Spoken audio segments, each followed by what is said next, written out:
Hello YouTube. Welcome to this week's video. It's a little different, maybe a little more of a vlog style, and because this week was the very first workshop held at the ranch. You guys know I've been working on this project for 2 years now. Part of it had to do with during COVID, so things were slowed down a little bit, but we've really gotten to sort of what I call phase one. From here, this is the front 2 corners. That's 35 feet. From here to here. How come that don't look like 35 feet? For real. I've walked it off. I've measured it off. He measured it off. Mm-hmm. And it is. And then from here to that stake right there is 60. Mm-hmm. And then that's the corner. So these are the 4 corners of the building. Wow. It doesn't look like it, does it? Mm-mm. It doesn't. It was so curious perception. With everything. He said when it goes up, it's going to look at size. Yeah. And they get it all in there. So then these are the corners of the property. I mean, those would be the corners of the house. And so then that's left for an addition. Mm-hmm. Did that ever happen? For my house. Okay. And for the septic is designed to take both houses. Mm-hmm. I mean, all that's been already figured out. Yeah. And also the property line is already been figured out so that it's within what it's supposed to be. So this is where the septic tank will go, so it'll be off the back of the house. So this is Zion's corner, which is where her sliding glass door will be on this end. Mm-hmm. And then I swear it just doesn't look like 35 feet, but we've walked the interior of the El Mirage house from wall to wall. The living room to the wall is not even 20 feet. Crazy. And we walked it from the door back. It wasn't even 30 feet. Yeah. It just doesn't seem like, how could that be? I know. It still blows my mind. But anyhow, so this is the septic tank. And then the septic field is going to be over this right here. Trying to save as many of our bushes as possible. Yeah. So this is the leach field. So Mm-hmm. this will just stay open. Mm-hmm. And over here is where I think, is this whole thing the leach field? Yeah. Looks like it. Says leach. This whole thing is the leach field. This is where they dropped. So this was all dug up. And they had to test the soil and everything. Mm-hmm.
This week, I'm holding my first retreat at the ranch, Chateau Sapuria and Diva. So welcome to the ranch for the very first time. We're still building. There's still stuff going on, but phase one has come to the point that it doesn't allow me to use the studio space and do workshops and also use it for my own art. So you'll see a little bit more behind the scenes, but come on in.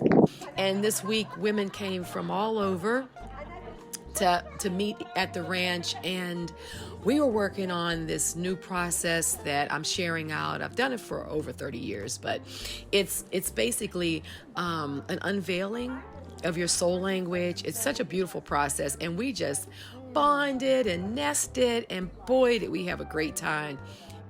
We did some eco staining and printing. We were creating collages, making books. We even did some indigo dyeing.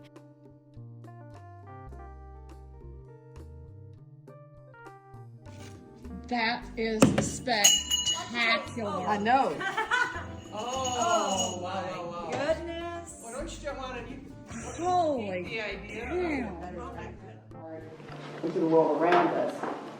Touch is central to our experience of the desert, whether it's a feel of smooth stones, rough sand, soft desert blooms, and the style of Robin and the conversations we said, dust all over the place.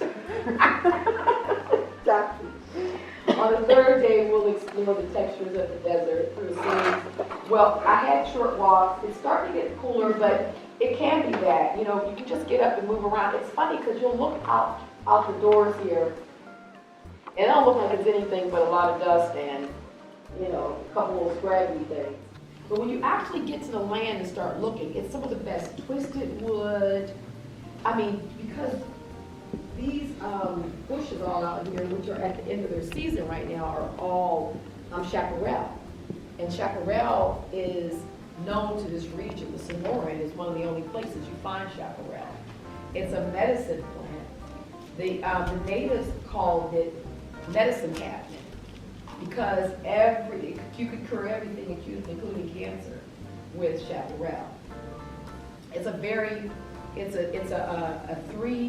tier 3 herb, so it's very strong.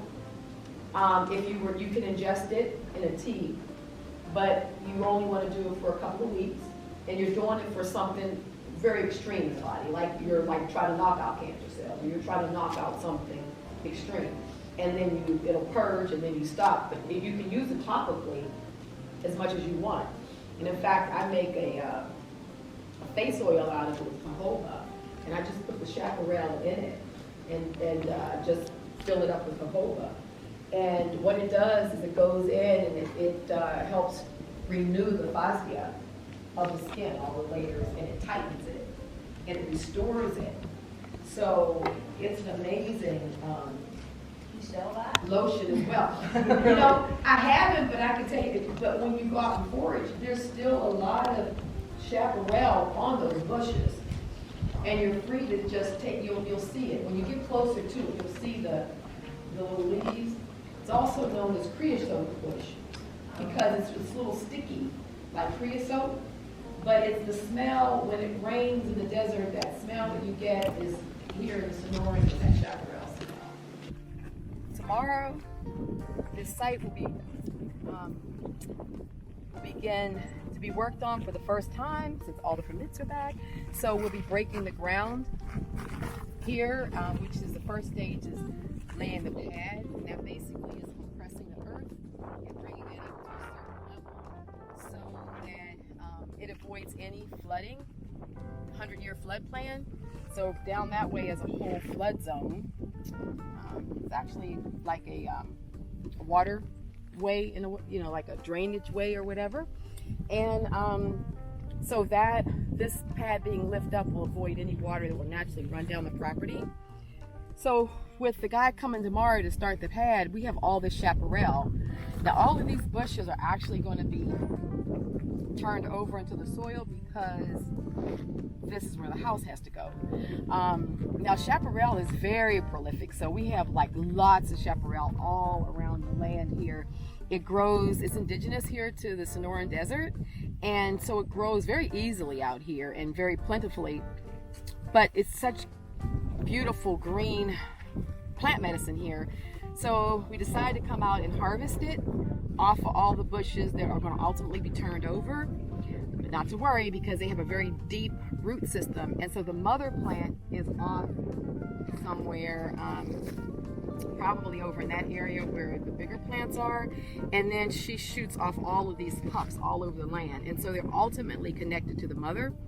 And so when these get turned over, she'll just shoot pups out other places. So these plants never actually die, and the roots go down like a good 5 or 6 or more feet underneath the soil level. So we're harvesting plant medicine, and I'll share more with you guys about what you can do with chaparral, and I'm even going to work with the tannins in it to see what color dyes we get for maybe some inks and pigments. So I'll keep you posted. But right now we're harvesting. Like, this is an example where I'm not a green person, but I love this green. I like that green too.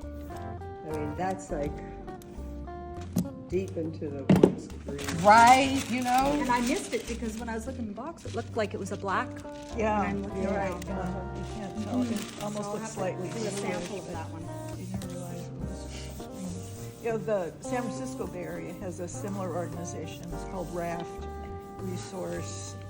It's a for something Arts resource for center or Teachers. something. Yeah, RAFT. The FT is for teachers, and the A is. I've heard people telling me about it. Yeah, it's very similar, and teachers can generally get stuff free. Other people, if Yeah, they teachers go, can get it free. They pay, and then we have another organization started about 15 years ago by a couple who wanted to keep all these recycled materials and get it in the hands of creative people. Right.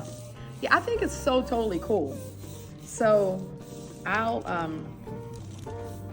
So you're letting that sit on there for yeah, just a little while, because if this paper is strong enough, because this is this sort of tissue, this medical paper, it's pretty strong. And I find that, you know, you just get a better pull. You're gonna pull more up. Wait, so what kind of paper is that? Medical. You know the stuff they roll Medical onto your exam beds? paper. Oh, okay. Yeah, Patty turned us on to that, didn't she, Bonnie? Yep. Have to make a note of that. I know she had turned you guys on to it first. Yeah. And then when I came there, you all had it. I'm like, oh, what's this? I want some of that. I think I gave you a roll. You did. At one point, You did yeah. give me a roll. You did give me a roll, and I didn't realize What it was. What it was. So there you have it. I hope you guys enjoyed this peek into where I've come thus far with the ranch, what the first workshop looked like. It's fabulous space for everybody just to come in and work, and we had a grand time. Let me know if you like this style vlogging. I will be doing a lot of work in the studio, my own large-scale paintings and various projects. And I'd love to share behind the scenes some of what I'm doing, vlog style like this. So if it's something you enjoy, also leave a comment below. But if you're new to my channel, just, know that my content is mixed media art, gel printing, book arts, collage, mark making, and also this kind of like insight into the world of an artist, because I do a lot of, paintings and this kind of thing. And now I get to share it with you because I have the space to be able to film it properly. Please hit the bell if you're new to the channel, and hit all so you can subscribe and get the notifications. And also, please thumb up the video so, it can share out and other people in the community can have an opportunity to see what we do over here. And as always, love you guys so much. Have a great week. I'll see you back next week, and we'll continue to work in the book, going on to chapter 18. And as always, happy creating and have the best week. Love you guys. Bye-bye.